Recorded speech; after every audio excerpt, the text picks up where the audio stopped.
Hello everyone, this is Adi from Adi's Crafts and Things. Today I'm going to be teaching you how to make this lovely simple Tunisian stitch. So make sure you grab your Tunisian hook, your yarn. Let's get started.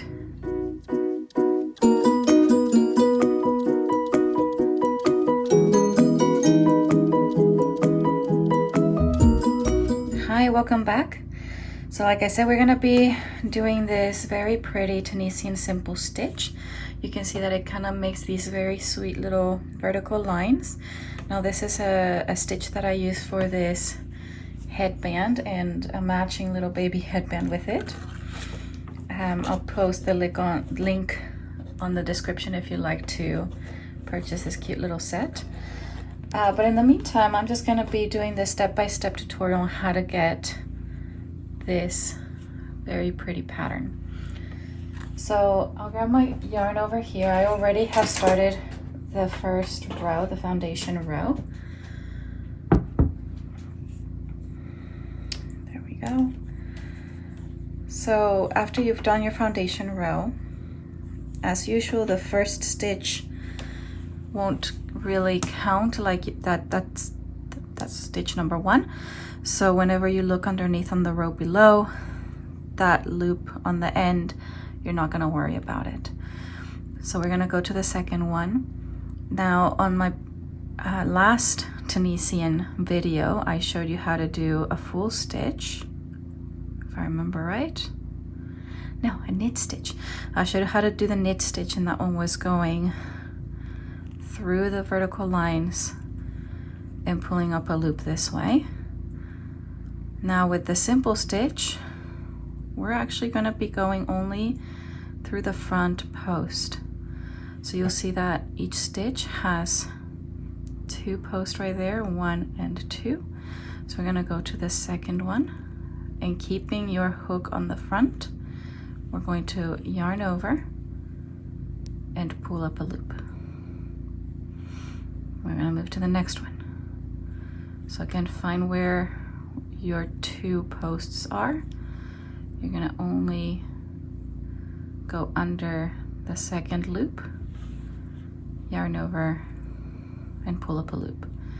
And we're going to be doing this all the way across the foundation row.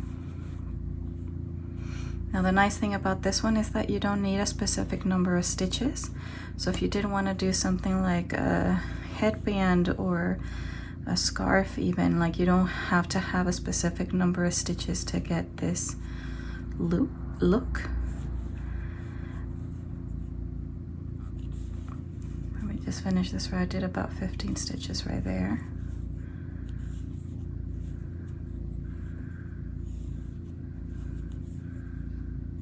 And then when you get to the last stitch, we're gonna make sure that you go under both of those posts at the end. If I turn my work a little bit, I'm gonna insert through the whole way, yarn over, pull up a loop,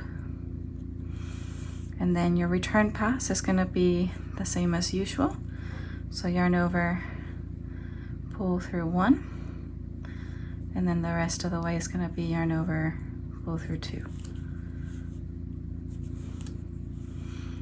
And you're gonna do this until you get to the very end of the row and you have only 1 loop left over.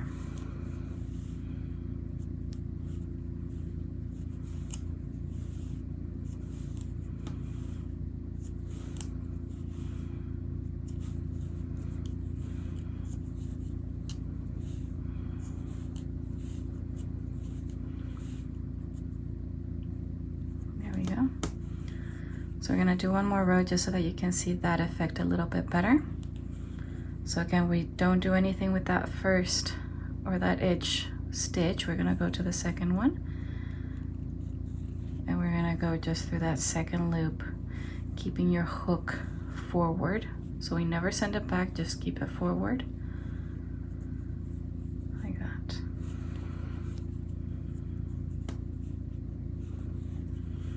And you'll be able to start seeing all those little vertical lines that get formed when you insert your hook only through the front.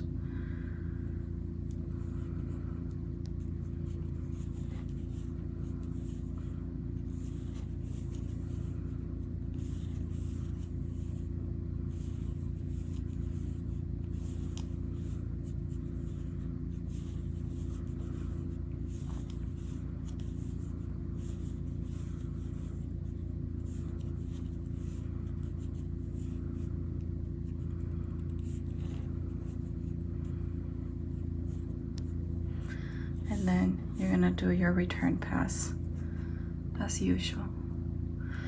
And like most of your Tunisian work, the back will look a bit more like as if it were knitted. So yes, this is meant to be used only on the front or on the right side, but it is a very lovely, very simple stitch, true to its name. And I find it actually very versatile. I really like the texture and the softness it adds to a garment like it did for this headband. Now to finish off the row, whenever you've gotten the length that you want, we're gonna finish it off as we usually do with most Tunisian. So we're gonna insert through as if it were a knit stitch, yarn over, pull through, and yarn over, pull through. So you're gonna be doing slip stitch.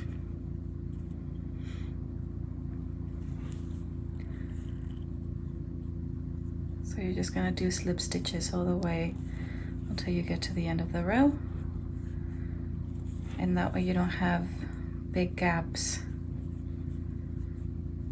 at the end of your project.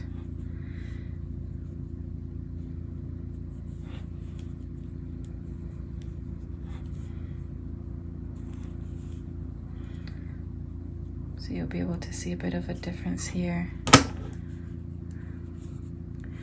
Now obviously this is quite short, but yeah, at the very end you'll just have what it looks like, a knit stitch. Okay, hope that was helpful. Make sure you like the video and subscribe to our channel if you haven't already, so that you can receive more tutorials like this one. And yes, next week we will be looking at doing increases and decreases like we did on this headband. So make sure you stay connected for the next video, and I will see you next week. Bye.